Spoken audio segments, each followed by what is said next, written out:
You're not paranoid. Hey, Hello. what's up? Nothing. Just sitting here recording. Oh, hi, Katie. Hello, Kylie. That's Katie. And that's Kylie. And this is You're Not Paranoid. Okay, I have a funny story for you before we get started. Okay. Okay, so the other day I was at a stoplight and it was on the way to work. And it just cracks me up how people in public, especially their cars, think they're invisible. You know what I mean? Yeah. Like they think no one else can see them. So I'm at the stoplight. Uh-oh. And I'm looking in my rearview mirror, and there's an orange Prius behind me, which I didn't know existed. Interesting. That's just kind of to paint the picture. Right off And I'm the looking bat. at this gentleman, and all of a sudden, he's knuckle deep picking his nose. Ew. And I'm like, what? Like, he's just going for it. And I feel like he can see me looking at him, but my windows are like a little bit tinted in the back, like the, you know. And so I'm looking at him like, no way. And I'm staring, and then he, as quickly as he put that finger in, he takes it out and puts it right in his mouth. No. Yes. And I was like, no, he didn't. But I thought maybe he did it like really quick so then you couldn't like tell. And then I'm watching just in amazement because at this point I can't stop watching. Ew. And he does it again, like 2 more times. And I'm just staring in disbelief like, how many more times is he going to do this? All of a sudden, he starts honking at me, and I look, and the light is green. And I was just dying of laughter. I'm like, I'm not even mad because I just got to see this dude full on. Like, that's so gross. Dip and lick. Like, what the? That's so gross. It's so nasty, right in his nose. Ew. But yeah, I don't think he would do that if he thought I was looking. But his windows weren't even tinted. That's so... Although I think he was making some poor life choices when he started out with that orange Prius. That's a red flag right there. So I thought that was really funny. Yeah. And also kind of disturbing. Why? So if you are that person, or if you do this as well, Ugh. like picking your nose, I've seen that several times, but full on lick. Like it wasn't like a little lick. It was like he just got ice cream on his finger. Ew. He was like really enjoying taking it off of his finger. That's so gross. I know. Ugh. I don't think it was anything like sticky or like hard. I think it was more slimy because it was like. Anyways, that's really nasty. If you hate boogers, I'm sorry, but it made for a nice story in my opinion. Oh, that makes me feel gross. I'm sorry. No, it's okay. How do you think I felt? I was just like in disbelief. Why do you have to eat them? I know. I couldn't stop looking because it didn't feel real. I mean, It was in a dream. It was I saw all a a man dream. in his orange Prius licking his finger booger. Booger finger. That's what it was. Booger finger. Booger fingers galore. So Yeah. be careful, booger fingers. Just have a snack United. in your car, so you don't have to resort to eating your boogers. Why have a snack when you got snot snacks? Snot snacks. Brought to you by You're Not Paranoid. No, brought to you by Orange Prius guy. Don't do that. Use the tissue. Ugh. I know. It makes like my mouth feel like gross. It's because you're now eating your boogers. No. Katie, stop doing that. Ugh. I I just know. wanted to try it and see what it tastes like. Ooh, salty. Ew. That's what my mom ate boogers when she was a kid. Mm-hmm. She said they were salty. That's the only reason I know that. I just That's had what no I've interest heard. in eating them. I mean, Now that I'm thinking about it, I got also grossed out. Okay, moving on. anyways, What's happening? What's up? what's up, y'all? Oh, Let's let's talk about stuff you get called paranoid. for talking and caring about. Oh yeah, I just want to say up front, Okay. everybody who feels the way we do, it's okay to do research. It's okay to be cautious. It's okay to care about these things. Hashtag it's okay. Mm-hmm. Preach. I know, you know, because we're literally doing the research for you, but Yes. it's okay to look at the statistics and want to know and kind of know the risks that you're taking before you do something. Mm-hmm. It's okay to be calculated. Mm-hmm. Just like on Along Came Polly, when what's his face? Ben Affleck was Ben calculated. Affleck? I always get them mixed up. Is So it I Ben just like Stiller? squawked into the Ben Stiller. I literally squawked into it. My bad. I feel like I may have seen that movie, but again, I don't remember it. I described it recently. It's that thing where he's like the insurance broker and he does like calculated risks for. Oh yeah, I don't think I've seen it. Okay, it's a chick flick and it's cute. Not everyone loves it, but I thought it was all right. Jennifer Aniston's in it. So there you go. Yeah. Anywho, just saying, it's okay Yes. to have a healthy sense of fear Yes. True. and care to learn about it. So here we go. All right. This week we are talking about two things. Katie's topic is helmets. what about them? That they're cool. Helmets are super cool. They're super cool, and you should wear them. And they're Not paranoid. Yeah. I was just thinking about when I was younger, how it was like, oh, I don't want to wear my helmet, and how like uncool it was. Yes. To be like biking or skateboarding or doing anything that required a helmet. Yeah. And then not wearing it. When your parents weren't looking? Yeah. Yeah. It's like all the cool kids. Or it was just cool to not wear your helmet. Mm-hmm. But you kind of have to. Well, you don't, but as we'll find out. Okay, let's hear about it. All right. So I kind of forgot how many things like you're supposed to wear helmets for. So I just kind of took some of the more significant ones. Mm-hmm. But I feel like it applies to all things. Such as walking. You should always just be wearing a helmet. You never know. You never know. What if you're in an earthquake and the ceiling falls on you? Oh. So, sorry, I'm all the way at the bottom of my notes. Here we go. Katie. Some background stats, kind of, Yay. to make you think, why should we care about helmets? Why do I need to wear one? Besides the fact that your parents yell at you. Yeah. Head injuries are the major cause of death, injury, and disability among users of motorized two-wheel vehicles, aka motorcycles and whatever you call the like Vespa kind of things. Scooters. I think Vespa is fine. But yeah, I think that's probably a brand, right? I think so. Well, yeah.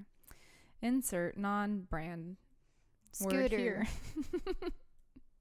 So I guess what a big issue is coming from these like motorized two-wheel vehicle things is in Asia, where it's the most common mode of transportation, and like no one wears helmets. So a big increase in the deaths and injuries is because so many more people are using those types of vehicles. And then the World Health Organization's getting in on this, you should wear a helmet thing. And they have a lot of data now where almost a quarter of victims of road traffic collisions who require admission to a hospital have sustained a traumatic brain injury. So you got to be careful. Yeah. And let's see. Obviously, well, maybe not so obviously, the lack of helmets has been shown to increase the risk of fatalities resulting from road crashes. And non-helmeted people using these, they keep saying motorized two-wheelers. Yeah, I think you can't just, I would like to say motorcycles, but it's kind of any of them. Yeah. But you're more likely to sustain head injuries from a crash compared to those wearing helmets. Doesn't that also apply to just like bikes? Well, yeah, but see that they're a little bit different in terms of the laws. So I'm kind of breaking it down by law. Okay. Kind of. Okay. So it's kind of sad. Wearing helmets can vary in terms of like frequency from almost 0 to 100%, depending on where you are in the world. And and I think it's the WHO were kind of saying that the band. Yeah, the band's really pro helmet. They do a lot of fundraisers. That there's kind of a discrepancy seen in low income countries or like third world countries not wearing helmets or knowing about helmet safety versus higher income or first world countries where there seems to be more laws Right. in place. But they did note that these kinds of helmet wearing laws have been on the decline in first world countries. Wait, can you rephrase that part? I got it and then I got confused. So statistically speaking, it's the more third world countries that have the issues wearing helmets because there's not really a lot of laws in place. Right. But in first world countries, it's almost the opposite until more recent data, which has shown that first world countries are kind of going back on some of those laws. Oh, no. Yeah. Saying like you can ride without it. Yes. And then it's saying that child passengers rarely wear helmets or wear adult helmets that do not fit properly. Here's just some more like intro stats showing that helmets do work. Helmets have reduced fatal and serious head injuries by 20 to 45% among the motorized two-wheeler users. It's a lot. Yeah. And then in Malaysia specifically, the introduction of a helmet law led to 30% reduction in motorcycle deaths. Dang. In Italy, similar helmet use laws increased helmet use from 20% in 1999 to more than 96% in 2001. And let's see, that corresponded to a drop in head injuries related to crashing or crashes. The U.S. has mandatory helmet laws, and when enforced, they have reduced the number of injuries sustained by two-wheeler users by 20 to 30%. That's a lot. Yeah. So it's you like... said that kind of fast. Oh, sorry. No, it's okay. But still, I mean, the point is that these laws are in place and then there's a decrease in deaths. Yeah. So if you're... it's, you know, kind of... I feel like people are like, oh, well, how are you going to enforce these laws? But this just kind of shows that you can and that it does help to keep people safe. Right. So you would think that, oh, okay, so the U.S. has motorcycle helmet laws, right? Like, they're probably on top of it because we're like first world country and all that stuff. But actually, it's not so great. Uh-oh. There is only 19 states and the District of Columbia that require all riders, including the operator and passenger, to wear a helmet. Really? Mm-hmm. And this is known as universal helmet law. So anyone on a motorcycle has to be wearing a helmet. So it's state specific. Yes. And only 19 states have this law, the universal helmet law. Yeah. So, and then from this point on, my research just got me more angry and more angry. I had a feeling, yeah. So the rest of the, so there's 28 states that have laws requiring only some motorcyclists to wear helmets. And then the 3 great states of Illinois, Iowa, and New Hampshire have no motorcycle helmet laws. So. What about, I thought Nevada also. I saw, there's a map that I have, but not with me. Oh, okay. Get out of your map inventory. My map briefcase. What had happened was that in the past, there were more states that had the universal helmet laws because in 1967, states were required to enact these helmet laws in order to qualify for certain federal funding for highways and safety programs. And guess what? It worked, and they all had laws, and people were safer. But by the 1970s, so 1976 specifically, the states lobbied Congress to stop this financial penalties, and it worked. And so then they're like, bye, we don't need laws anymore. So my whole thing was like, why wouldn't you have helmet laws? Yeah, or just keep it. Like, I can see you saying like, oh, you can't like penalize us financially. Yeah. But then still keep the helmet law. Yeah. I was like, is this like big motorcycle lobby? Like, weird. Yeah, I don't know. And what it means so there's like the universal helmet law and then partial. And that usually means, from what I was looking at on the map, is that it's an age requirement. Oh, okay. So for example, in Pennsylvania, it's 20 and younger. You have to wear a helmet. Because I brought that up specifically because it's a huge sports town, Pittsburgh, and my dad's from there. And there was big news that their quarterback, Ben Roethlisberger, rides a motorcycle, and he got in an accident because he didn't have to wear a helmet. Mm. and he wasn't wearing one. So everyone's like, what? Maybe we should. Do you not have enough brain injury potential? You want to ride around your motorcycle with no helmet And then hit your head. and then hit your head repetitively? Ugh. So that kind of disappointed me because it's like, at least a motorcycle, you should be wearing a helmet. Come on. I mean, you're going a lot faster on a motorcycle than you're on a football field. Mm-hmm. Assuming Ben Roethlis, how do you say his last name? Roethlisberger? Roethlisberger. It sounds like a vegan type of burger, by the way. Oh, man. I don't know. You know, like that logic doesn't make sense to me. Yeah, now being older, it's like, why wouldn't you just wear a helmet? Because it's not cool. It's your brain. Vegan burgers are cool. Helmets are not cool. Roethlisbergers. We should start a company called that. And then, so that's motorcycles in the U.S. And then guess what? The bicycle laws are even less stringent. Oh, no. And they mostly only cover minors. So states began to make laws wearing helmets for bicycles 1987. Right now, there are 22 states that have bicycle helmet laws. And then it goes down even further to like county and cities. Oh, I didn't know that. Yeah. About 2% of motor vehicle crash deaths are bicyclists every year in the U.S. And obviously, or not so obviously, a majority of bicyclist deaths are because of head injuries. Yeah. I have a story from a law enforcement officer. He got to a call where a bicyclist was hit by a car, and he was in the bike lane, but he wasn't wearing a helmet, and he got flung pretty far. And then but it was weird because he had all his vitals up until he was in the hospital, and then when they scanned his brain, the impact had shifted his entire brain into only half of his skull.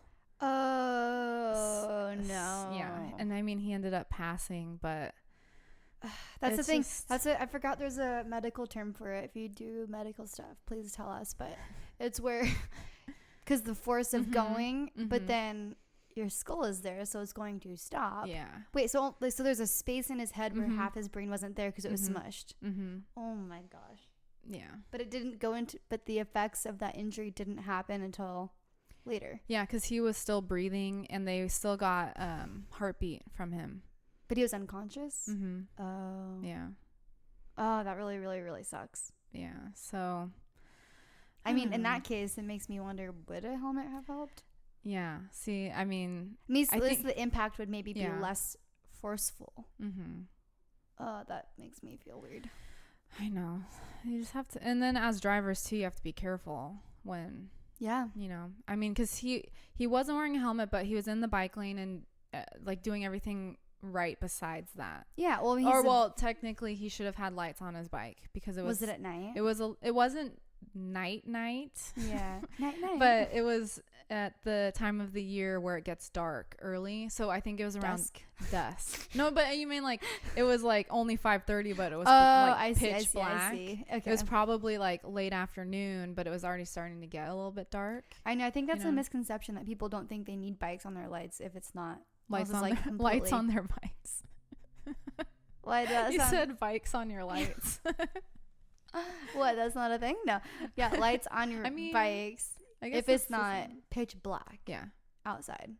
But so. Bummer. Well, he's at the end of the day, he's the victim, but knowing that can happen, it's better to keep yourself prepared. Yeah. Because no one thinks that they themselves are going to fall off a bike and hit their head. I think that's what people think, is that they're in control, right? Ugh. I know. It's so scary to drive in a bike lane or ride your bike in a bike lane. There's the problem, folks. Do not drive in the bike lane. Oops. But speaking to kind of like would a helmet have helped, these are all quote or statistics from I don't know where. But Katie's private research facility. It's not me making it up. It says that helmet use has been estimated to reduce the odds of head injury by 50% and the odds of face, head, and neck injury by 33%. That's a lot. So, I mean, that's pretty significant. So, a helmet law will reduce fatalities of people in bicycle accidents by about 15% in the long run. But so this article's issue was that most of the bike laws, or bicyclists, not motorbikes, laws for helmets are only for kids. So they're saying there's no spillover effect in adults, because it's like kids are only wearing them because they have to, and then it's basically shown that adults will not continue to wear the helmet kind of thing, and there's no penalty. Well, because once you're 20, you're cool and you don't have to anymore. Yeah. Let's see. So that's kind of bicycles. Yeah, because you think like you're learning to wear it, but really the whole time you're resenting your parents and waiting for the day when you don't have to wear it. Yeah. They should just make really cool helmets. Mm-hmm. Like, I know that they're doing that, but they're still for kids, not like cool adult helmets. Mm-hmm. But I mean, you should just wear them. Who cares what people think? I know. But it's also like, why would someone be making fun of you for wearing a helmet? Yeah. While you're being safe. I feel like the only people making fun of you would be children, but what do you care what kids think? Yeah. Don't let kids bully you. Yeah, like Step Brothers when they force them to lick the white poop at the end. It's like a little white dog poop and they're forced to lick it. Besides those bullies. But if you're on your bike, you can ride away from the bullies anyways. Yeah, and ride over the poop. So. Yeah, and wear your helmet, and then if they throw rocks at you, you're good to go. Yeah, so there. Yeah, and kids can't drive, so it's not like they're going to run you off the road, so. And adults do it by accident. Anyways, I mean, I have some kind of not great stats about bicycling injuries and deaths. When you say not great, do you mean like you have bad statistics or it's sad? They're, I think, sound statistics, but they're not good. They're sad. Okay. Average age of a bicyclist killed on the U.S. roads is 45. Oh, wow. 37 bicyclists age 14 and under were killed in 2015. 5,000 injured. This is all of the U.S.? Yes. Bicyclist deaths represent about 2.3% of all 2015 traffic fatalities. Mm-hmm. Also, a sad statistic, 27% of cyclists killed had been drinking, and 37% of crashes involved either a driver or the cyclist drinking. In terms of bicyclist and car. Don't drink and ride or drive. No, it's not worth it. Mm-mm. And then kind of interestingly enough, our good old friend, the Consumer Product Safety Commission, shows up again in this episode, because they're the ones in charge of the helmet regulations. Oh, okay. So they have kind of their own stats too, but I don't know if I'm going to read them, because it's like projecting out based on, because they kind of took like hospital samplings and then applied it across the U.S. So it's like approximations. Yeah. But you can always take it out if you don't like it. Yeah. So their estimated number of injuries are 534,883. Injuries what? For bicycle crashes. That are not fully reported? No, I think because they just sampled a certain amount of hospitals. Wait, I'm sorry. Can you repeat that stat? So you're saying what was the stat for? I guess is what I'm confused about. Number of injuries involving bicycle and accessories. So aka like scooters. Oh, that kind of stuff. That's a lot. Mm-hmm. Yes. Dang. And then for disposition, treated and released was 507,889. And then hospitalized or dead on arrival is 27,629. These are all estimated stats. Right. But because of not wearing a helmet, or because you're in a bad position, or got put in a bad position. Yes. Or an accident, etc. Mm-hmm. Wow. That's a lot. I feel like the news doesn't report on those things. You know? Yeah, it's sad. That's what I was trying to say, like, for this podcast, just because it's not like a murder or something that's like emotionally charged and gonna get a lot of views on the news, doesn't mean people aren't dying from these really awful things. Exactly. And if the news isn't talking about it, it feels like nobody's talking about it. Yeah, I didn't realize how much this, or like how many people can get hurt or do get hurt. Yeah. So be safe. Because it doesn't just apply to riding bikes. It doesn't just apply to motorcycles or scooters. This also applies to like skateboarding, rollerblading, roller skating, like basically anything on wheels, right? Yep. And that's why I was like, oh, I forgot like just how many like activities there are. Skiing, snowboarding, horseback riding. Water sports. I feel like water sports, even less people wear helmets. Yeah. And it's like, you get really injured. Or even like whitewater rafting, climbing, you know, outdoors. Yes. And then there's sports.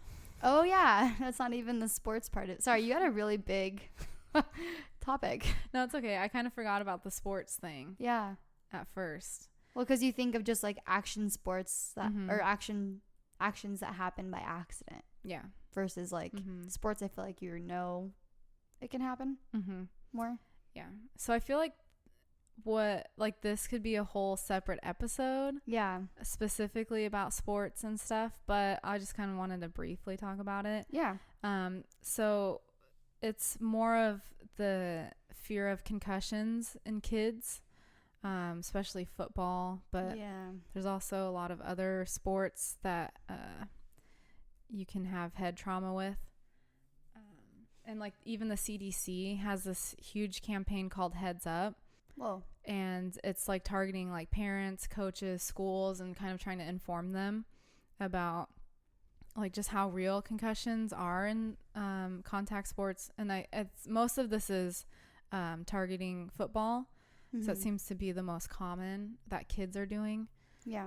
And just kind of like the research behind it and how to like make sure that the helmet, like a big thing too is making sure the helmets that the kids are wearing are fitted properly, and for coaches and stuff to be able to recognize concussion symptoms. Yeah. And then there's also a committee called the National Operating Committee on Standards for Athletic Equipment. Oh, wow. And they kind of are like the standard for also like researching and also kind of saying like putting out like, okay, this is the highest quality equipment. Got it. Etc. They were created 2 years after football experienced 36 fatalities in 1968 from head and neck injuries. And I think this is from all levels, all across the U.S. Of football. Of football specifically. 36 fatalities in 1 year. Yeah, but you wouldn't think that like as a kid, you know, or an adult that you're gonna die playing football. Yeah. So then this organization was created after that to research injury reduction by using equipment. They prioritized football first. By 1985, they had a significant decrease in head injury fatalities, where in 1990 there were 0 deaths during the season for football. This was the first time since the annual fatality report began in 1931. Dang. Yeah. So at least one person had died from football every year since 1931 up until 1990. Wow. Yeah. So this committee seemed to be pretty important in terms of like getting that information out there. Yeah. Between 1959 and 1990, when this committee was operating, they saw a 74% reduction in head injury fatalities. That's really good. So 74%. So nowadays, the helmets and equipment that people are using in football, combined with making rules that are more safe, like you can't do like head-on-head contact and pulling people's helmets and stuff, like face mask and all that. Yeah. So there's kind of saying like in combo with like the league finally recognizing like, hey, like head injuries are very serious. Like you should try to start making some rules that can try to prevent some head injuries, along with the increasing technology of making better helmets. Right. But that being said, so like your helmets are good and stuff, but you're not preventing the concussions. So like helmets are better, but they're not going to prevent you from getting concussions all the time. Yeah. And so that's where you come in with the CTE, which is the big thing now that everyone's talking about, the chronic traumatic encephalopathy. Isn't that what they're saying OJ has? That's what they're saying a lot of people have. Him, that wrestler that killed his family and then killed himself. Sadly, you can only diagnose it after death at this point in time. Because I guess there's some sort of brain deformity or something, or deterioration. Something that you can like see. Kind of like that when we were talking about the brain-eating amoeba. Like you didn't really know until post-mortem. Yeah. Like a biopsy. Yeah. So that's where that is now. But it's it's a progressive degenerative disease of the brain found in people with history of repetitive brain trauma, and it's often athletes, including symptomatic concussions as well as asymptomatic subconcussive hits to the head that do not cause symptoms. And so why I brought this up was like helmets are good and everything, but these symptoms of CTE don't show up until decades later. So you might be saying like, okay, yeah, like helmets are preventing fatalities, but are they preventing this degenerative brain disease? Which later caused more fatalities. Yeah, which, you know, kind of makes people go crazy. Right now I'm listening to Teacher's Pet, and I feel like he might even have it. Yeah. Don't tell me anything. I'm only like 4 episodes in, but. That is a good point. Because rugby people do not wear helmets. They do not wear helmets. And I don't feel like there's any rule about. No. And they're not. It doesn't seem like they're going towards helmets anytime soon either. And that's what I was thinking. Like they almost pride themselves on it. Yeah. And I feel like that's similar to like the MMA, like UFC and stuff. That's going to be a pretty big issue. Because, and that's where I was thinking like this can come in like to a whole other episode. Yeah, head injuries in general. But also just like that whole idea of there's people in very high places with a lot of power and money who are making money off these leagues and these sports. So there's no incentive to stop. But then there's research coming out saying like, hey, like people playing these sports are X amount likely to have this there. And then, you know, the symptoms are memory loss, confusion, impaired judgment, impulse control problems, aggression, depression, suicide, and then like Parkinson-like syndromes and progressive dementia. Yeah, because these people are the players in the big financial game where everyone else is making money off of them. Yeah, which is sad. Kind of reminds me of like actors and actresses. They're just the faces of it. They're the source of the entertainment, but really who's making the money is people behind the scenes. So I think that's where it's kind of. We could talk on and on about that it kind could of be stuff. its whole like podcast probably. But I feel really special. You are. Because I have a movie suggestion. What? But guess what? I still haven't seen it. But I want to see it, and it's called Concussion. Is it a documentary? No, it's a movie with Will Smith. Oh. So kind of talking about that whole underlying thing of like people not wanting this kind of research to get out. It's about this doctor, I don't know how to say his name, Benyay Amalu, who is a forensic pathologist. And he basically, while he was working in Pennsylvania, the Allegheny County Coroner's Office in Pittsburgh, he was studying the CTE in American football players. And let's see. He was the first to discover and publish the findings of chronic traumatic encephalopathy in American football players. And I think the movie is about the NFL trying to suppress his research or trying to discredit it in some way. And he's being like, no, like, hello. Yeah. Like for a second, I thought you were describing the movie. I'm like, wait, I thought you said this was just a movie, not a documentary. It's a movie, but it's based about that doctor, and he's real. Is he still alive? Is he still? Yeah, he's still alive. This was set in 2002. Okay.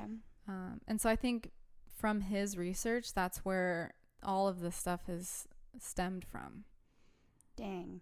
All the NFL lobbyists are like, no thanks. Yep.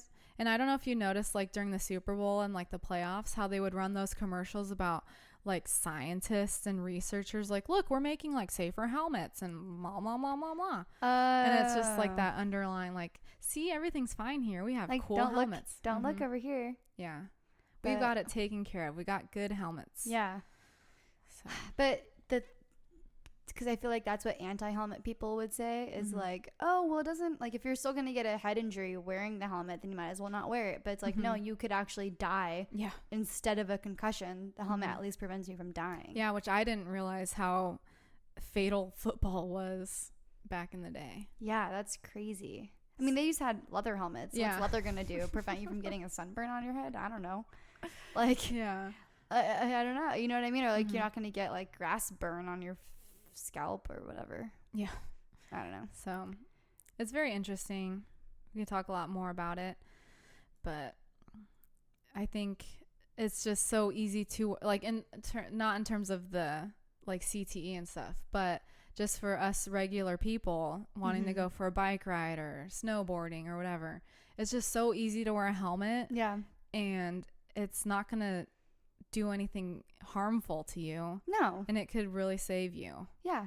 And nowadays there are really cool ones where, like, you know, put a camera mount on your helmet and then film yourself. And then if nothing else, you can at least use that as an excuse. It's not like they have, like, you know, camera mount headbands that you can wear. I think you'd look a lot more lame wearing a headband that's a camera mount than a helmet. Yeah. Or put cool stickers on it or whatever. Yeah.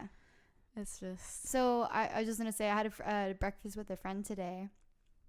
And she even told me that she's had a couple of concussions. One from skiing. Whoa. And she hit her head really hard. And she thought she broke her neck, but she only sprained it. Jeez. And the second time she was mountain bike riding and hit her head really hard and got a really bad concussion. Both while wearing a helmet. So. Oh, really? Yeah. So to think, like, what it could have been. What it could have been even worse. Yeah. Especially if you are just hitting your head directly. Yeah. Like, a helmet's really going to help. Yeah. Save you. Yeah. I mean, you, like you're saying, like, you might still get, like, injured, but you're still going to be alive. Yeah. And then my dad, actually, I just remembered this, like, on the spot. He went over his handlebars mountain bike riding and head first pile drove into the dirt, and he hit so hard it compressed the vertebrae in his spine, but not like the top part, like several down. Jeez. So I can't remember which one it was exactly, but it basically was saying that it wasn't like it hit so hard that it was the force went down his spine, like almost the middle of his back. Wow. I think like maybe where his shoulder blades are. What is that, the scapula? Yeah. Kind of the scapula area. Jeez. Compressed. That's scary. And luckily he was okay. He had to go to the emergency room and everything. Yeah. But yikes. I mean, he's fine now. He can walk. He's not injured in that way. But what if he wasn't wearing a helmet? Like, just would have cracked his head open. Yeah.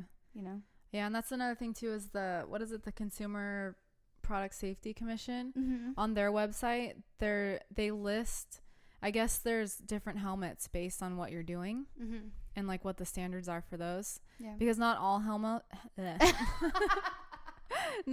helmets are equal. Right. Apparently, and some can get recalled and some aren't made as well as others. So. And they expire from what I've heard. Yeah. Like the foam inside of them. Oh, yeah. I have, it's kind of funny. I have a helmet that I've had since, because I have kind of a small head actually, that I've had since I think I was 11. And it's totally a 90s helmet, like that silver, like everything. Remember back in the day, everything was metallic. And then it has those shiny stickers that are also metallic all over it. And I still wear it because it fits. Nice. But I'm pretty sure that foam is expired and, give it a couple more years, it'll start falling out. But yeah, I'm guilty of being one of those people that I have not worn helmet while bike riding. Yeah. And I also went snowboarding a few times without wearing one.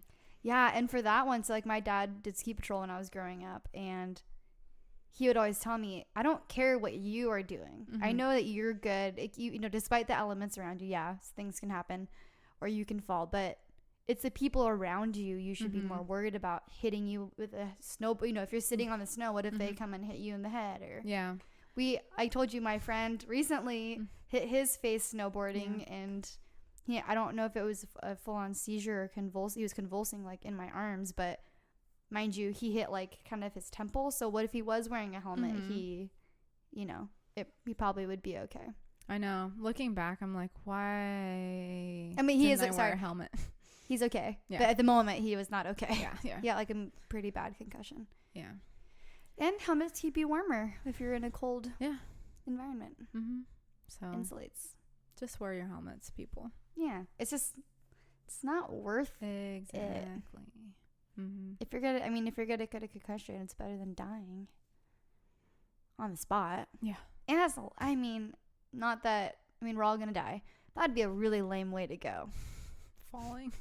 Falling or hitting your head at the right angle. Yeah. Because I've heard stories of people like are skateboarding and they just not even going fast, like it comes out from under their feet and they hit their head wrong and then die. Yeah. That's the one that freaks me out the most. Skateboarding? Yeah. Do you skateboard? I do not. I have a skateboard and my boyfriend makes fun of me because I don't use it, but I'm like, I'm afraid I'm going to break something. Because he's broken like his wrist and his ankle skateboarding, but he still does it. But that was more when he was doing like tricks and stuff. Interesting. Did he wear a helmet? He doesn't when he like rides to the donut shop or anything. On a skateboard? On a skateboard, which bothers me. And I'll do it barefoot. I'm like, you're just asking to get hurt. Please stop. But he's just like that. Go with the flow. And there's only so much control you have over your significant other. But I like his brain. I'd rather it not. Yeah. Knock on wood. That's what I'm saying. Like, your brain's kind of important. Kind of matters. So just wear a helmet. Put it this way. You'll be a lot cooler with a brain that works. Yeah. Than if you don't have one that works. Exactly. So think about that, teenagers. Yeah. And 8-year-olds. Yeah. And 45-year-olds, because wasn't that the median age? Yep. Or the mean, rather, the average. Yes. Dang. And that's that. Helmets matter. Wear them. Yes. We should make a really cool like slogan, or maybe that's what they're missing. The helmet agencies need to like whatever they're called, need to like come up with a really cool commercial or something like, look at those lame kids without like peer pressure kids into wearing helmets. Yeah. Oh, and I feel like I'm assuming a lot of local whatchamacallit, like fire and police, at least around here, they do like certain days where it's like, come out to the fire station and we'll help you like pick out a helmet or. Aw, I didn't know that. Yeah, well, at least the ones around here, because I follow them on Instagram. Oh, I thought you were gonna be like, I follow them to all of their events. I have 20 helmets. Come look. Yes. Oh wow, Katie, that's a nice collection of helmets that you have that you don't even wear. I don't wear them, but because they're collector items, so. Got it. Oh gosh. All right. So that's the helmet story. And I'm sticking to it. Okay. We're not saying we're perfect because we don't also wear all of the helmets all of the time, but no, but I feel like I'm going to. After hearing this, it kind of. Okay, that was the other thing I was gonna say. At least, like I can't remember if I've already said this to you. If I would rather know the risk I'm taking by not wearing it than not knowing at all and then getting injured. Yeah. It's like at least you know what you're getting yourself into or the possibility. Yeah, then you can kind of like ask yourself, is it worth it? Exactly. And that's why we do this podcast. Is it worth it? Yeah, because a helmet's not really that expensive. Yeah. I mean, at the end of the day, some helmets can be, but I mean, of your for life, what they're doing, yeah. Compared to the alternative, think of those medical bills just to even get the CT scan or. Oh, man. See, even if you, like, just on a monetary value, people. Yeah. Buying a helmet versus all of your medical bills. It makes sense. And you'd be out from doing anything cool. Then you'll get addicted. You know, there's a possibility of being addicted to painkillers or other stuff. Or you could be like paraplegic or quadriplegic. Yeah, paralyzed. Yeah. It's just not worth it. Just buy the dang helmet and then wear it. Doesn't matter if you look cool. Being alive is way cooler. Oh, you would look so cool wearing a helmet. You can't be cool if you're not alive. Yeah. It's true. It's true. Unless you're goth. I don't know. Whoa. I don't know. People are. Whoa. Oh, that's why you were wowing. I was like, don't get mad. Okay, so Katie did the whoa, and I didn't catch it till I looked up, and then she did a whoa again. Here we go. All right. So if you have a helmet story, tell us. Not you. Oh, I was like, wait, what? Sorry, I should not. I should look to the fake audience to my right. If you have, to Jibby. Jibby, if you have a helmet story, please share. Thank you. Okay. She'll write in. She'll write into our email at you'renotparanoid@gmail.com.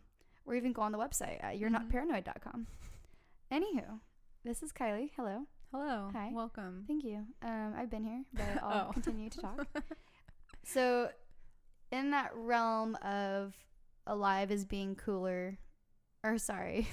Oh, yeah. You can't be cool if you're not alive.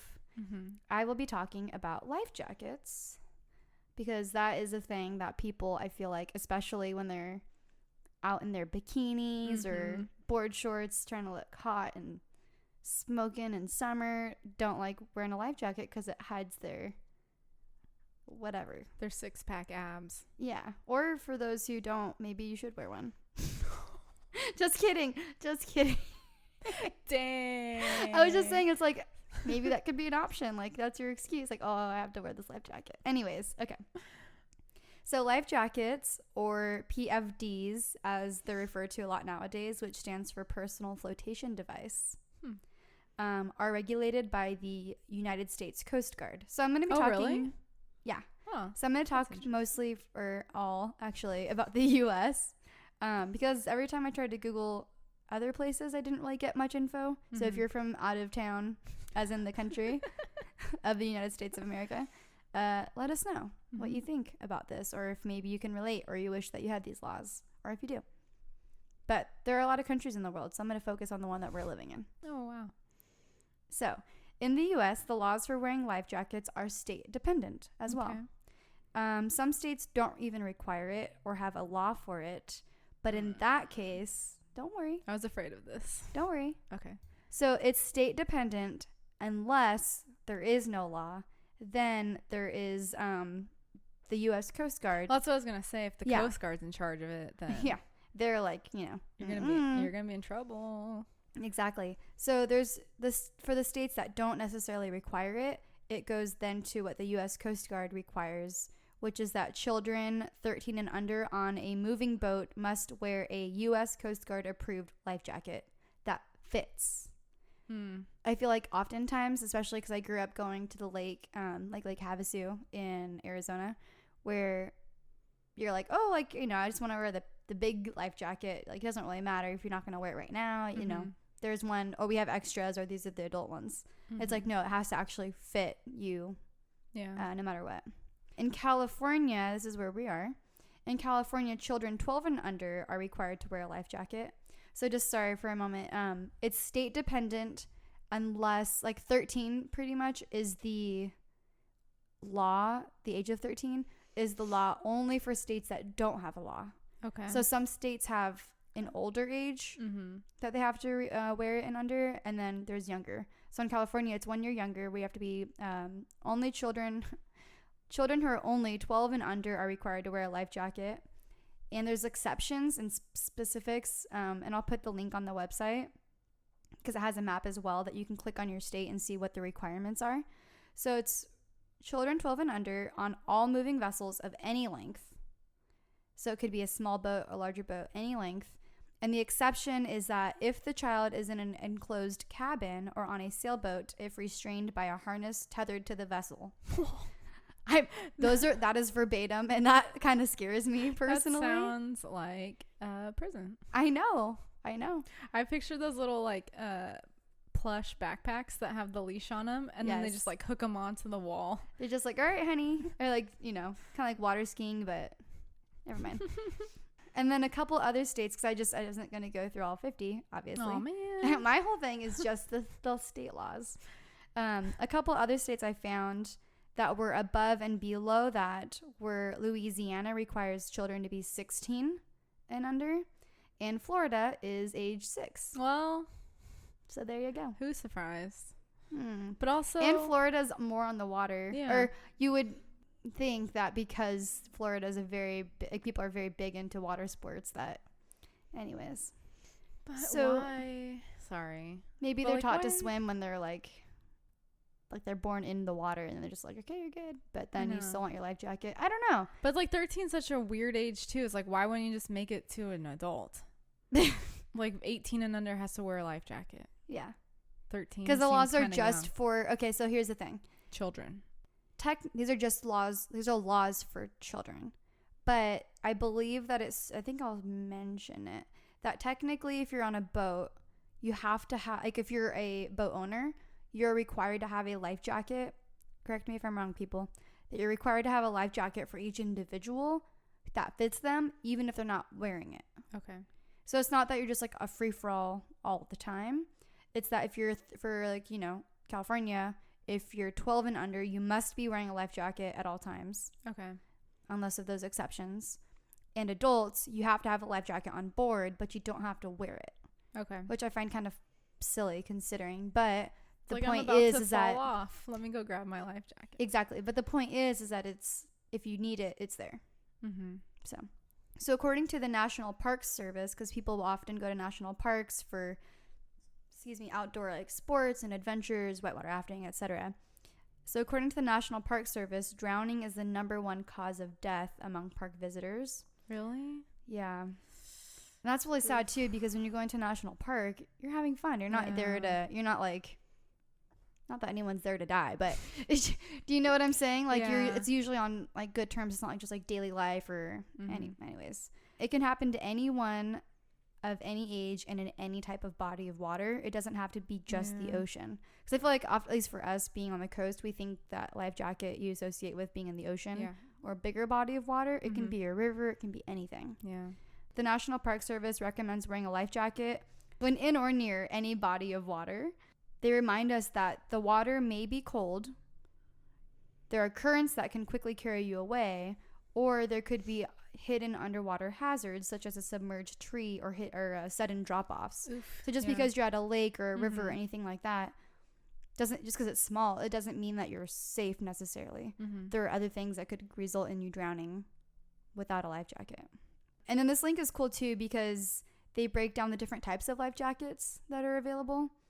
And the things to think about when you're actually buying a life jacket. So there's more than one type. I think there's like 4 or 5. Oh, wow. And something they even mentioned as well is, I can't remember if it's the national park link or the other one. I'll have to double check.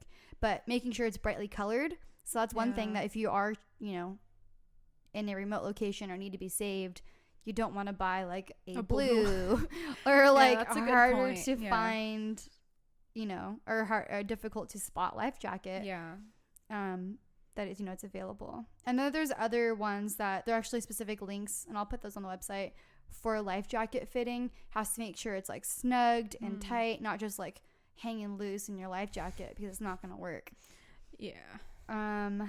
According to the Boat US Foundation, it's an organization, more than 2/3 of boating fatalities are from drowning, and 90% of those individuals were not wearing a life jacket.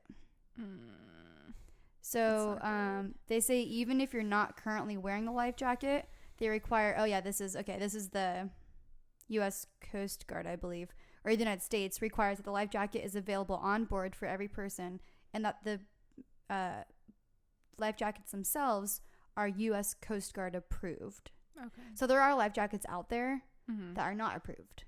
Interesting. They're probably cheaper. Yeah. But just, there's got to be a reason that they have regulations in place, kind of like those helmets we're talking about, to make sure that they're, approved for you to be alive. Yeah.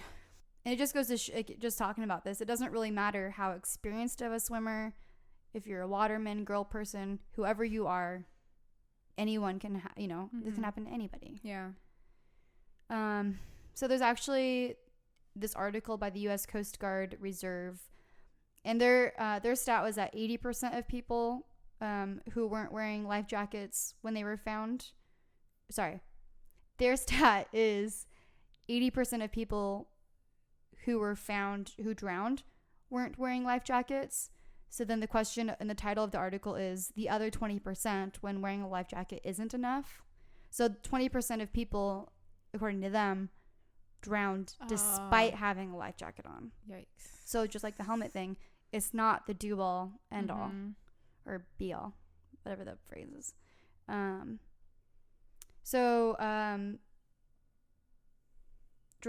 People who drown, it's not just those who aren't able to swim, or if the water's not, if the water's too rough or something like that.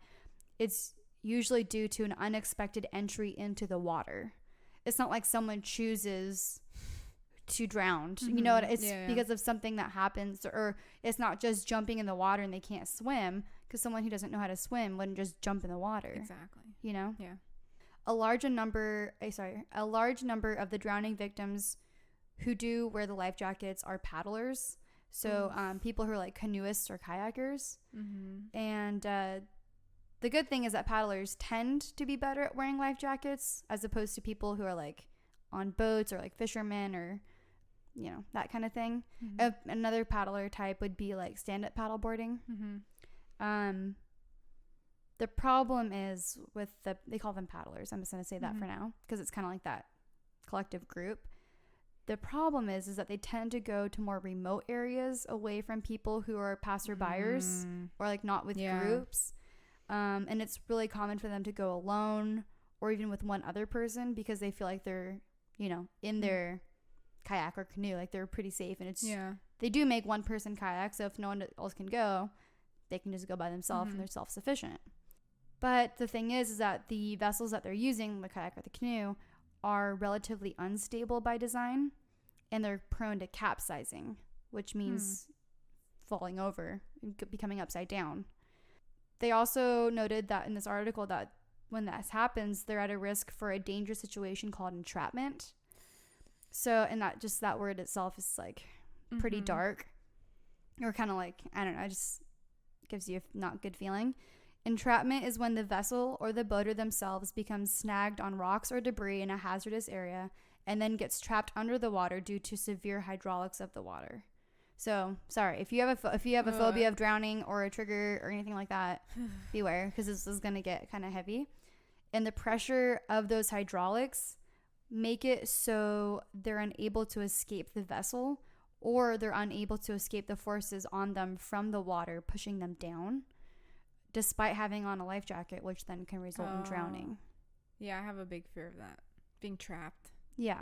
It's literally called entrapment. Or like, being stuck to the bottom or something. Mm-hmm.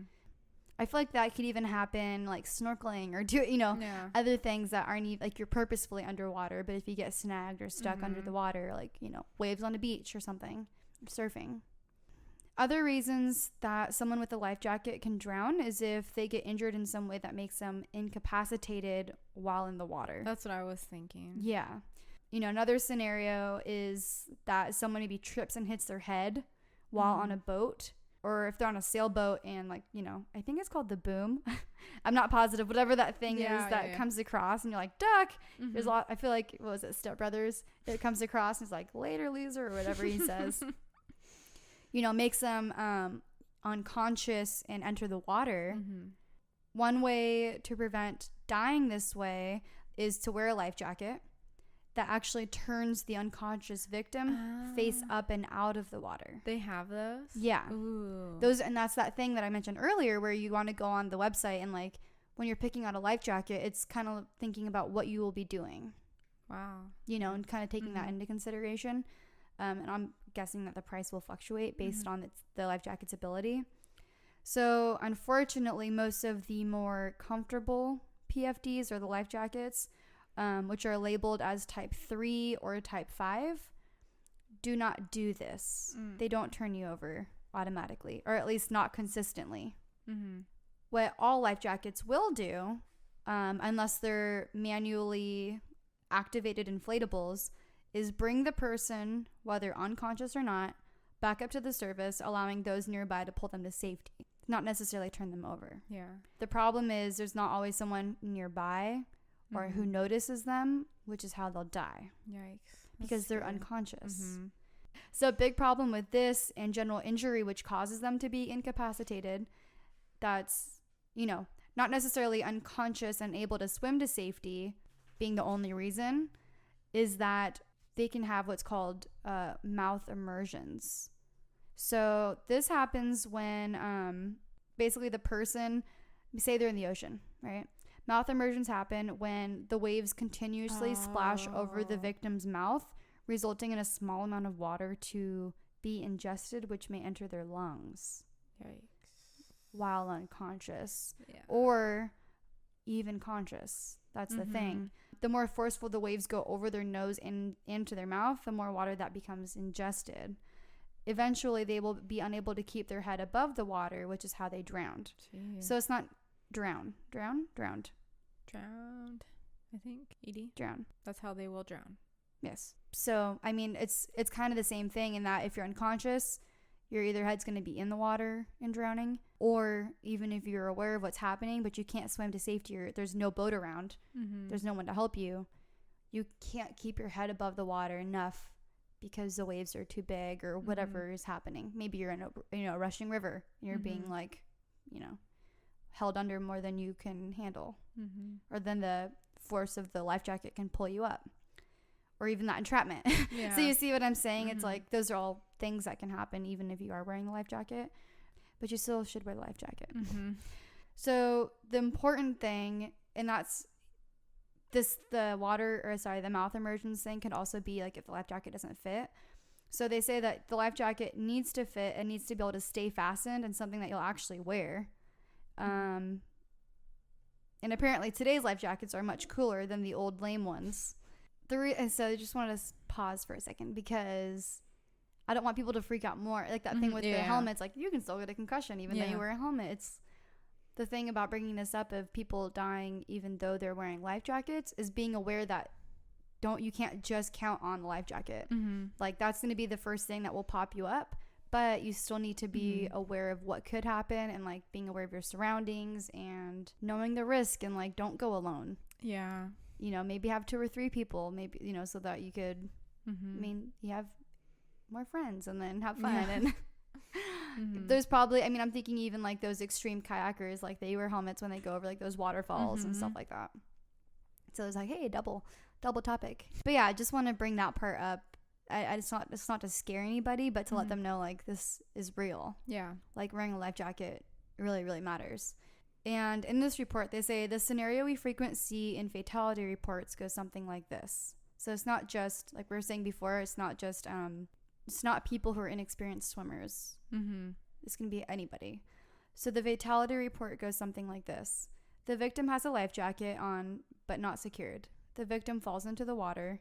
The victim's body goes under the water while the life jacket remains on the surface. And the life jacket immediately slips off or separates from the victim and the victim drowns. Yeah.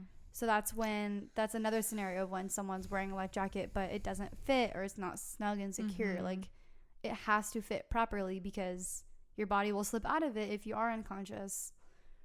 And that's like really tragic. Yeah. Like there's evidence like, okay, you were here, but your body's nowhere to be found. Yeah. Jeez. So in summary, drowning despite wearing a life jacket is usually due to the unexpected entry into the water, like I mentioned earlier, that may result in the entrapment or those mouth immersions or an improperly fitted life jacket that ultimately causes that. Yeesh. The article closes out by saying, just remember, it's not the life jacket that saves lives. It's you and me wearing them that saves lives. Because I was just thinking too, like if your friend is drowning, what if you're not wearing a life jacket and then you didn't bring it? Yeah, what are you gonna do? Just watch them drown? Yeah, that's awful. Yeah. So I have a couple stories, if that's okay. They're survival stories, so I'm not gonna traumatize people. Well, I have one that's not, but anyways. So this one I found. This was on this guy's Facebook story. He took a selfie video. He is a duck hunter in Arkansas, and he's telling his story because it was a really traumatic experience, and he was telling it right after it happened. Oh, geez. So he was out hunting for ducks, and he's on the river. He's in his boat trying to pick up decoy ducks. So I'm guessing that's something that you do. I believe the hunters will put out decoy ducks. The ducks think it's fine, and then they hunt them down. So he's out picking up the decoy ducks when a couple of the decoy ducks, that's my favorite word right now. Decoy ducks. Fell through the ice on the river, and so he went to go get them, and he was collecting them. He was at the front of his boat, and I'm picturing like on a river, a really small kind of like aluminum boat or something like this. I'm thinking. That doesn't really I mean, if it does have a motor, it's probably really small. So he was at the front of his boat, and his dog Moose was up there with him too, which is such a cute name for a dog. They're both at the front, mind you, a small boat, probably kind of wobbly. They both lose their balance and they fall into the chilly, ice cold Arkansas River. The second he fell in, and this is him telling this, I mean, I'm not him, but I'm retelling it. You get it. So he said that the second he fell in, he felt his whole body seize up because it was so ice cold. And he knew he needed to get to the back of the boat, like immediately, to pull himself in. So on his way, it's not just him now, it's him and his dog. So on his way trying to swim to the back, he's wearing waders, which are like those waterproof, suspenders kind of thing. That starts filling up with water. Oh, geez. And he's not wearing a life jacket.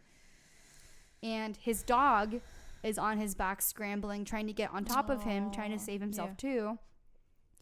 Meanwhile, while all of this is happening, the man's son is on shore watching this happen. Oh, God. Helplessly.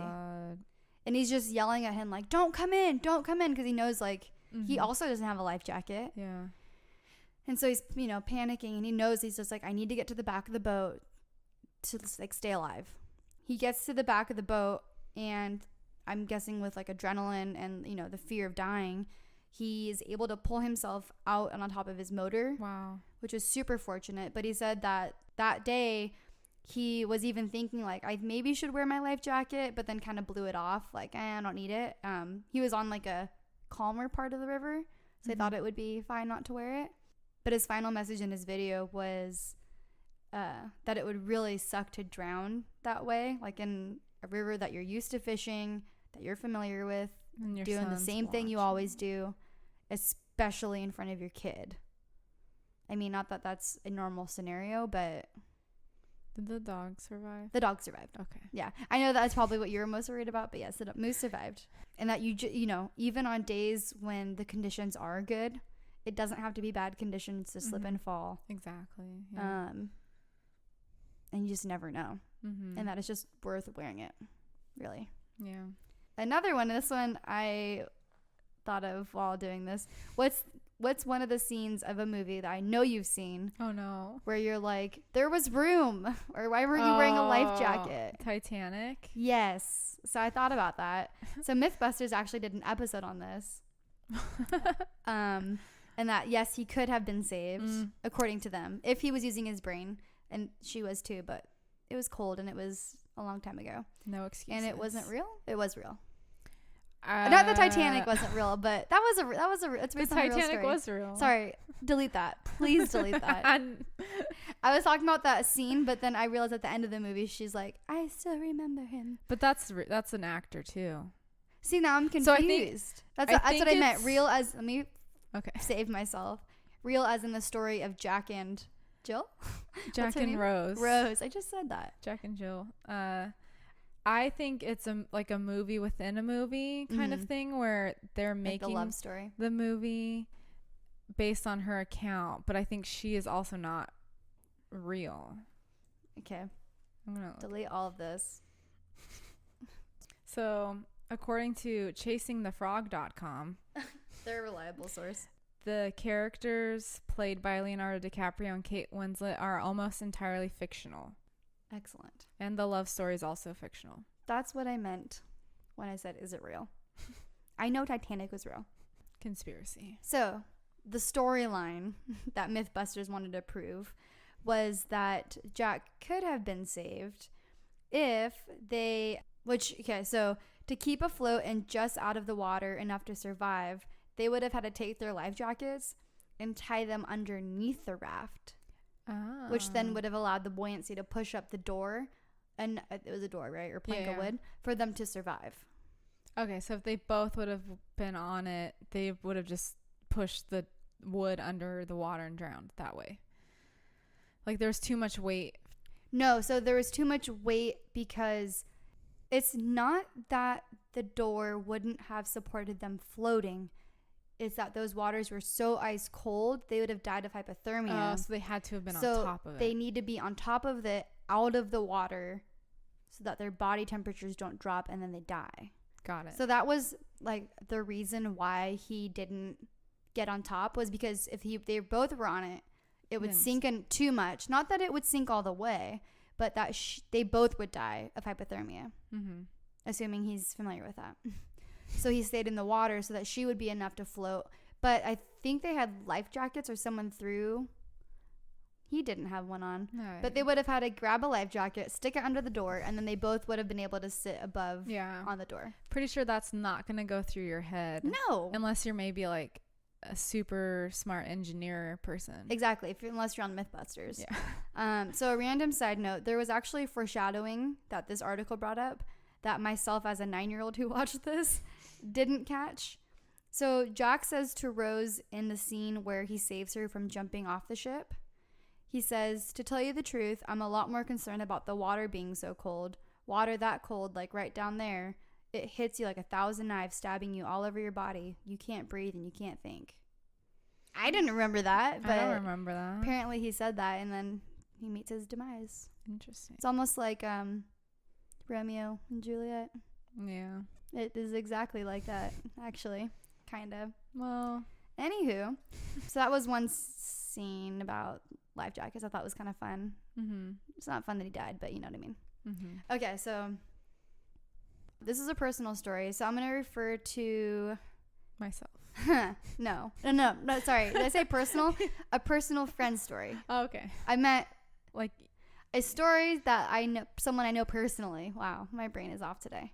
I'm going to say my friend and it's him and his like fishing partner. Okay. Because they were in a tournament when this happened. Like a fishing tournament. So they're competing against each other. No, they're on the same team. Got it.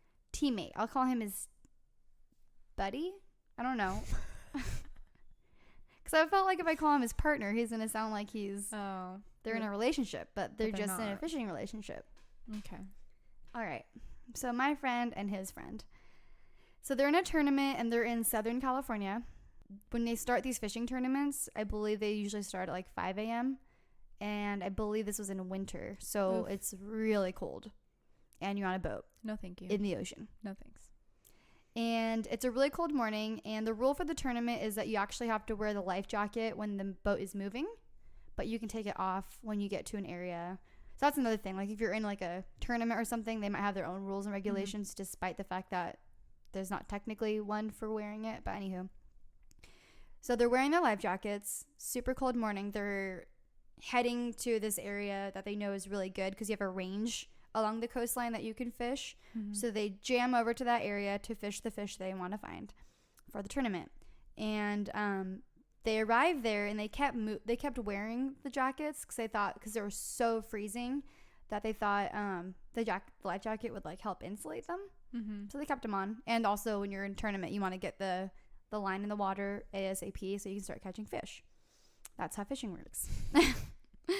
So they got to this one area that was about 30 yards off the beach, which isn't super far out. But there were waves that day coming onto the beach, and the tide was, this is kind of like ocean/surf lingo, but the tide was dropping, and the swell, which is what makes the waves, was rising.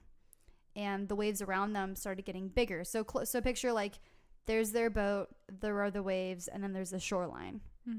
But let me see here. Oh yeah, and at that time, when you're fishing for like bass or something like that, you're usually using like a small, they call it a trolling motor or electronic trolling motor or something like this.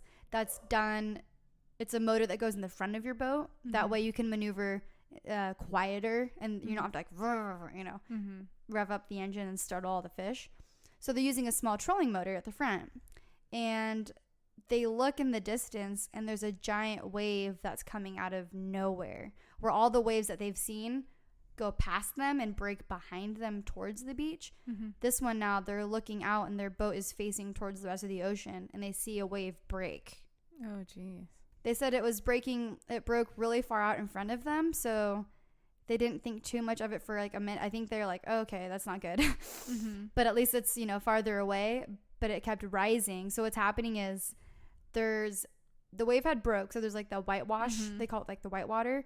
At the top, it's like crumbling, but the wave itself hasn't broke yet. Ooh, so it's still coming towards them and it's still building in power all the way in front of them. So as they're seeing it, and they're both surfers, so they know like this is not good. We're in a really dangerous zone. as they see it coming, my friend, and this is like did I already say it was 6 feet?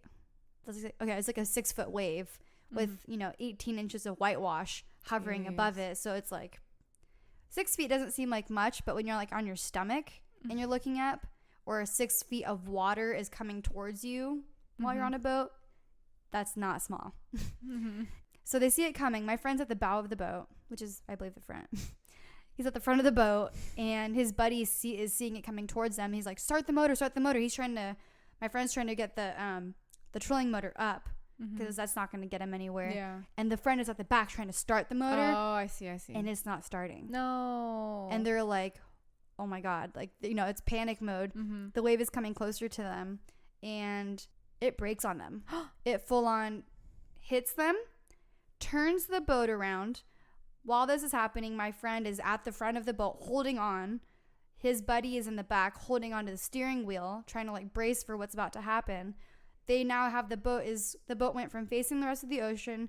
It's turned around, now facing the beach, riding the wave. Oh my God. The front of the boat goes underwater, submerges, catches, and capsizes, turning over. Oh man. My friend got thrown out, and he comes up to the surface, and they're wearing their life jackets. So my friend pops up to the surface, and he's wearing foul weather gear with like 6 layers on. He feels super heavy. You can feel the water sinking, sipping or seeping in. And he's looking, and he doesn't see his friend. This is making me nervous. The boat is upside down. I know. He's looking, and he's yelling for his friend. It's like, where are you? Oh my God, where are you? He finally pops up. And he's like, are you okay? I want to help you. What can I do? He's like, just get out of the way of the boat. Like, at this point, the wave has pushed them towards the other waves closer to the beach. It's like, just get out of the way. We're about to get hit again. So then they're trying to swim out of the way of the boat, because now it's become a dangerous, and if you have life jacket on, it's not like you can just dive under the water. It's not, the boat's not huge, but it's definitely a ocean, like a boat for the ocean. So it's not small like a canoe or kayak. So I'm like losing my breath just talking about it. So finally my friend gets out of the way. Like I said, their clothing 6 layers deep is filling up with water, and they're getting heavier. The next wave, then they look, and after getting out of the way, the waves take their boat all the way into shore, upside down. Whoa. So all their stuff is on there. After getting out of the way of the boat, my friend then, to make things even worse, gets caught in a rip current. No. Which is it's that thing where it's an underwater current, like a river current, that sucks him further out into the ocean and dumps him. Like, those things happen really quick. Yeah. So it's basically the current is running away from the beach, the opposite direction you want to go if you just got thrown off your boat. And he's being carried out into the middle of the ocean. Meanwhile, his friend, he was saying that his friend's life jacket was lifting up and wasn't keeping him afloat anymore. So he just completely ripped off all his clothes, strips down, and swam directly for the beach. He was like a really strong swimmer, so he made it to the beach. That'd be really hard to take off so much clothing, like treading water. Yes, I feel like. And you have to take off your life jacket first. In the waves, on the beach. Yeah, so his fishing partner made it to shore. And my friend eventually was able to kick out of the rip current, I suppose, and get to shore. Jeez. But how gnarly is that? Everything they had, everything was on that boat, and the boat itself, dust. But he was like, all of that's replaceable. Like, your life is not replaceable. And and he's like one of the coolest guys I know in terms of like hip, like fishing, stuff.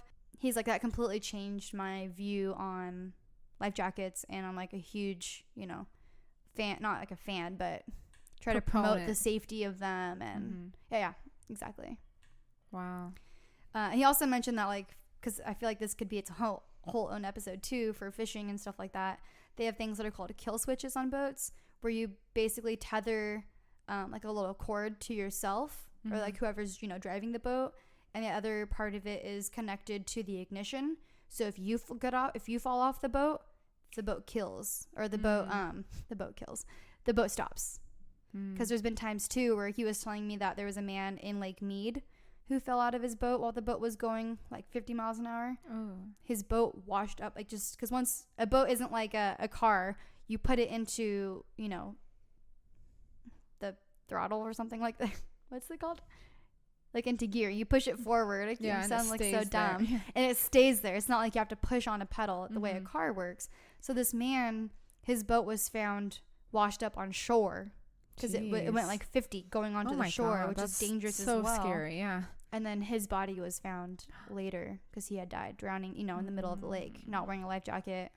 I didn't read the story. That's just what my friend told me. Mm-hmm. But had he had a kill switch, at least when you fall off the boat, even if you hit your head, hopefully have a life jacket on, and then the boat stops, so then you can climb aboard. Yeah. Because if you're left in the middle of the ocean, and then he told me he had another, that wasn't his friend, that was just a story he knew, but he had actually had another friend who got lucky, and he hit a wake on his boat. I think he was by himself, my friend's friend, and flew from his seat to the bow of the boat, and he just happened to get lucky and land inside the boat. Jeez. When you flew out of his seat. And because he didn't have, I don't think he had the kill switch on or anything. That's scary. So it's like, even if you had a life jacket, your boat's long gone. You're 30 miles in the middle of the ocean alone. Yeah, I hadn't even thought about that. Yeah.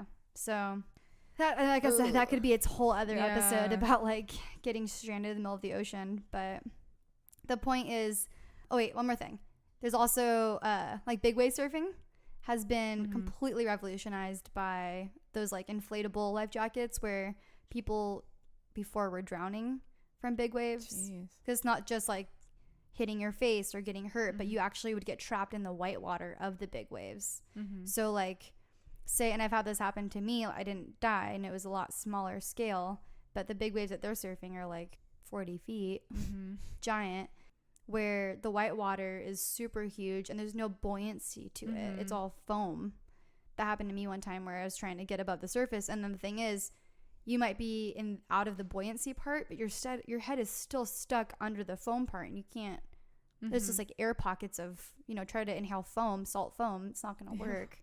So those life jackets now, the big wave surfers wear them, and it keeps them safe because it pushes them right up to the top of the water, even above the foam. Oh wow. And the you know, they have like sea-doos and jet skis and stuff that are able to pick them up and get them out of the way of the other big waves. So it's pretty crazy. Wow. But the point is that you don't necessarily need to be doing anything dangerous to die of drowning. Yeah. And that's the reason you should wear a life jacket. Yikes. I know. When he was telling me that story, I think I held my breath the entire time. That's really scary. Yeah. And also too, of like boat cruises, like harbor cruises, or like ones where they're like fancy. Yeah. Like I went to like a, what are they called at the college level, like formals or Yeah. Okay, yeah, I went on to one of those that was like a harbor cruise. So it's like you're all dressed up fancy, and Yeah. I don't think there was alcohol, but you know, you're not really like this is safe. Like you're not really thinking you're gonna fall or like the boat's gonna crash or something. Yeah, it's that thing of like, what if you get left behind? And I think harbor ones, at least there's more people around. Yeah. Compared to being like in the middle of the ocean. But it doesn't matter if you're out there and you hit your head. Yeah. No one hears you or sees you. Or you've been drinking. Yeah. Yikes. Doesn't take much. Unfortunately, or else life jackets wouldn't exist. No. People don't wear life jackets because they don't think you can't swim. They wear them because they want you to float when you can't. Yeah, that's really important. I feel like a misconception. Yeah. It's not only just people like, oh, I can't swim, but I want to go on the boat, so I'm gonna wear a life jacket. Yeah. It's like for way more than that. Yeah, it's beyond that. It's what's out of your control is why you wear a life jacket. Same with a helmet. Yeah. You can be great at riding a bike, but if someone hits you and you get thrown, doesn't matter how good you are at that point. Exactly. But I think it's good. I don't know. I feel more empowered and justified knowing these things. Yeah. And knowing the risks that you're taking. And that there are opportunities for better safety. Yep. So that you don't have to be a victim. Or you can protect your family. Remember, you can't be cool if you're not alive. It sounds dumb, but it's true. So we have a light story to make people not feel so scared. I do have a funny story. Yay. I mean, it could be like interesting as that. No, I thought it was funny. Good. I mean, probably not for this person because they probably have something wrong with them. Maybe. Oh no. Does it have to do with an orange Prius? Yeah, actually. Like, Oh, I I have a think funny story. oh, It's just this like my is- story told back to me. This is where I found it. So I found it was an article about 14 hilarious news stories from 2018. That's where I found the hole in the art gallery. Oh, cool. That's what I wasn't gonna say, but That is cool though. in the great country of Ireland, this woman, Was she a leprechaun? no, rude. Just kidding. She married Leprechaun? Sorry. she married the ghost of a 300-year-old Haitian pirate. Wait a minute. Can you say that again? An Irish woman married the ghost of a 300-year-old Haitian pirate. Whoa. And it gives her name. I don't know if I'm going to say it, but she's 45 years old. And I think the news article is making fun of her a bit. And it was like, she's unbothered by the 255-year age difference. That's hilarious. So apparently it's a real person, like Jack Teague, who was a Haitian pirate who allegedly, so maybe he's not, allegedly sailed the seven seas in the early 1700s. No. You're thinking of Jack Sparrow. Oh, no. That it gets better. Yay. So ironically, this woman works as a Captain Jack Sparrow impersonator in Ireland. Wait, she plays a man? She's a Jack Sparrow impersonation. Here's the picture of their wedding. So I think she uses the image of Jack Sparrow as the ghost spirit. Considering she plays him as an impersonator, you think that's a little egotistical? Yeah, she also has narcissistic. a nice tan.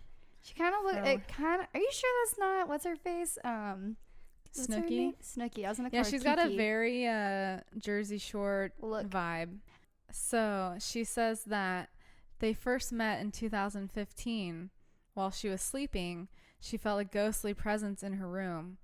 And then she felt the presence every night afterwards. And then after 6 months, she said that she developed feelings for the ghost. And together they made plans to wed. Is she communicating with a Ouija board? I don't know. But she took the pirate's last name. And she's supposedly the first person in the UK to marry a ghost. Wait. In the UK? Like, this has happened other places? I don't know. But she went to international waters so that she could marry him legally. No. And because it's not legal in the UK or Ireland to marry a deceased person, so they spoke to some lawyers and did it officially. Wait. What? So the marriage is not expressly recognized by the law, but she says she followed procedures instructed to her by her lawyers that allowed her to bypass certain rules. What were his vows? Like, oh, thank you. I love it. Like, he never said I do. They'd had their ceremony in the international waters. So no one will ever know. She was the ghost, the bride, the lawyers. She was all of them because she's an impersonator. Probably. She was quoted as saying, "Someone asked me to explain my situation and I told him about spirituality and our connection." Oh, that explains it. That makes sense. Thank you for explaining so vividly. So that I thought was really funny. I have so many questions for her. Can we interview her? I would like to. But like, tell us more. Do you have children? That would probably be the easiest pregnancy, though. Well, I mean, Game of Thrones style. Wait. Remember when the red woman had that, like, smoke baby? Demon baby thing? Oh, yeah. And then it went and killed someone or something. So, maybe she should have little ghost pirate babies. I'm just curious how they communicate. I wonder how their fights are. What do they fight about? Like, stop turning on the lights. I'm trying to sleep. Like, you haven't washed the dishes in forever. He's like, sorry, I can't. I can't. It's my ghost hands. They don't work like that. That's you know what, though? She's setting herself up for failure because they're probably going to get divorced. He's probably going to ghost her. Oh, that's a good one. But, like, just thinking, if you move, so say it doesn't work out. Say he ghosts her. Good one. How do you move on with your life and you meet someone, you're like, tell me about your previous relationship? It's like, Well, I was dating this ghost boyfriend, I had to get divorced from my ghost husband. How do you sound sane ever again? I think there might be some stuff going on. Why is her family supporting this? That's my question, because that picture is like, we're all okay with this. Well, maybe they're just like, well, she's 45, so this is as good as it's gonna get. No, there's always a way. I mean, okay, how about this? Don't go for Dirty John and don't go for the Haitian pirate, Mr. Teak. Somewhere in between. There's got to be options. Living and not crazy. How many people? Is it that hard? I think it might be. How many people are on the planet? Like 7 billion? Yeah. And if you say like half are men. But in the right age range too. I mean, there's still quite a decent amount that you wouldn't have to marry a ghost pirate. Maybe that's what it's come to. That's the best that it gets. We should maybe make an app. For ghost boyfriends. Yeah. And husbands. Mm-hmm. Hey, you know what? That could take off. It's like swipe to communicate, and it's just like a Ouija board. That'd be really scary, though. Yeah, I don't like that. Oh. Hey, that could be a good scary movie premise. I like it. Ooh, or like you marry ghosts. Yeah, and that's how Annabelle was born. Ooh. Da-da-da. Anyways, I like that. That kind of gave us a weird feeling. That's the opposite of being freaked out, but still, or not. Questions. Yeah. So many questions. Yeah. Not enough answers. But don't question helmets and life jackets. Question marrying a ghost. Yes. That's the moral of this episode. Yeah. Wow. Thank you. That was great. You're welcome. Well, thanks for listening. Thank you. If you're on iTunes, feel free to review, rate, and subscribe. Not in that order. Whichever order, but... Yeah. Subscribe, rate, review, whatever. Okay. Go on our website, you'renotparanoid.com, for access to all of our links and sources, or links for our sources. And our Instagram is at You're Not Paranoid, and you can email us if you want to share stories at you'renotparanoid@gmail.com. Yay. Yeah. Feel free to communicate with us whenever you please. But if nothing else, you can at least give us a nice review. Yeah. So thank you. Have a lovely week, and we will see you on Phobia Friday. Or talk to you. Yes. Phobia Friday. Goodbye. Bye.